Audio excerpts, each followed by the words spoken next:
I want to talk about the Phoenix Journal from a coach's perspective. So if you're a life coach, health coach, business consultant, I'm going to recommend that you put this into your current practice. I'll give you an example because we talked about all the goal setting, but when you have a client, they typically have their 3 to 5 year goal already. So that's great when that's clear, but if we can get it down to the 3 year, and then you tell them, well, by the way, what's the vision that you fear?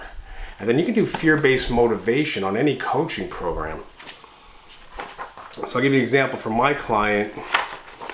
One of them wants to become a professional speaker. So we need to have events, and she has a retail store.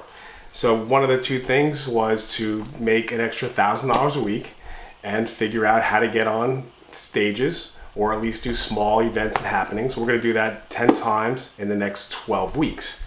That's a big goal.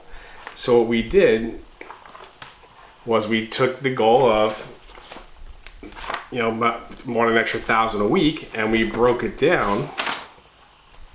So if you want to make an extra 1,000 a week, I have to, number one, we have to see what kind of products and services you can offer. You can't do anything until you have something to sell. Nothing happens in America until somebody sells something. Bob Costa.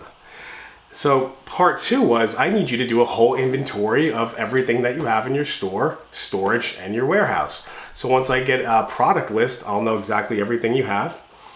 And then we need a list of your current products and services and the price list. So that was the goal, and those were the key actions to get those 3 steps together.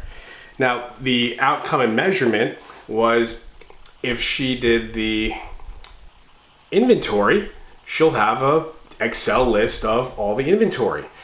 If she made a list of products and services, I would actually have a copy of products and services. So it's a really easy outcome. So if I get the email, I know she did the homework.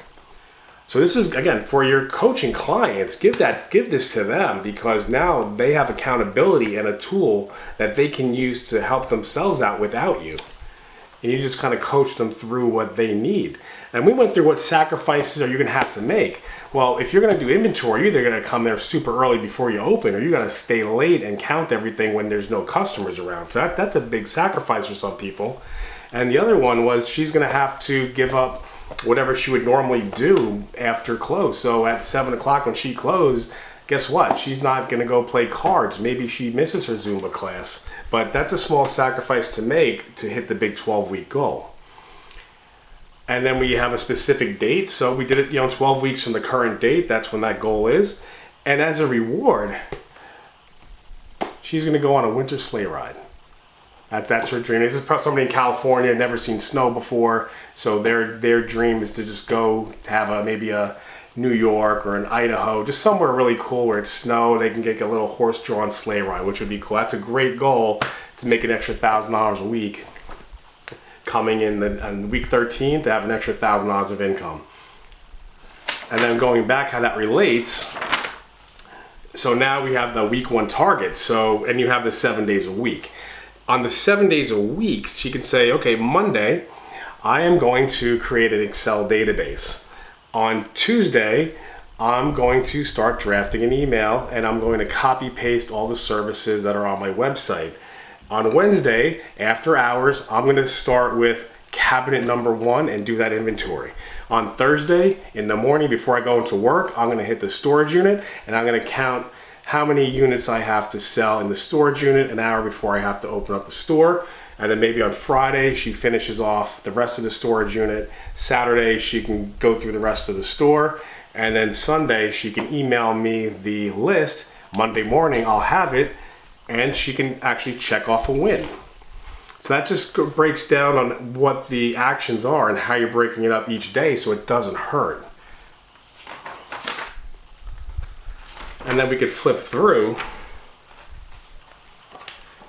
to the end of the week. Once you have that, then you have your daily. So again, she could actually write down the daily of the specific action. So at 5 a.m., I'm going to get up. 7 o'clock, I'm going to hit the storage unit. 10 o'clock, I'm going to open up my office, do her regular day. And then maybe at night, she's got to do another inventory. or she has to do something related to getting that first goal done. So again, this is exactly how you break up the day. You said you have 4 goals, so you just basically have to put what action steps where in the appropriate time zone. And then at the end, you get to say, hey, what am I grateful for? What is your focus? So again, her focus for the week might say, I am going to have every product from cabinet number 1 on an Excel database by tonight, no matter what it takes. And that could be a great goal for somebody.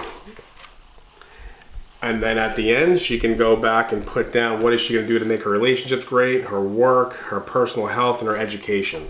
So you have 4 things to be grateful for and 4 mini goals to shoot for. So subconsciously, if you write, I want to fix a relationship with my parents, so I'm going to go visit them for that Sunday dinner that they always wanted me to come to. And then you basically have your action habits. So if the action was make inventory, and I want to make sure I'm doing that 5 times a week, you'd put down how many times a week you actually made inventory. And then you give yourself a little scorecard. So at the end of the week again, once you see that you're a little short, you can immediately put it on your next week's, but you can see where you may need to change a habit. So again, as a professional coach, or if you're a trainer for somebody, highly recommend that you get the Phoenix Journal and put this into your own practice, because I think it's going to help you out a lot. I know that when we put the Phoenix Journal into our practice, it made my job 1,000 times easier, spending the first 2 sessions on the Phoenix Journal, on vision, passion, and goals, and then having those actionable plans written in a book that they can actually use. Again, I think it's just going to help your practice. You may be able to charge more money, but I can guarantee you, once you use this and your clients get results, it's going to give you the credibility that you need. Again, my name is Mike Mauritius, Internet Marketing Consultant. If you'd like a free copy, I'm going to put a link into the description box, or I'll have it on my website, the ninjalocalmarketing.com, and we're going to offer you a free PDF, which goes right to the Phoenix Journal. Again, no affiliate link attached to that. That's absolutely free. Phoenix does give you a free PDF copy for evaluation. Thanks for watching.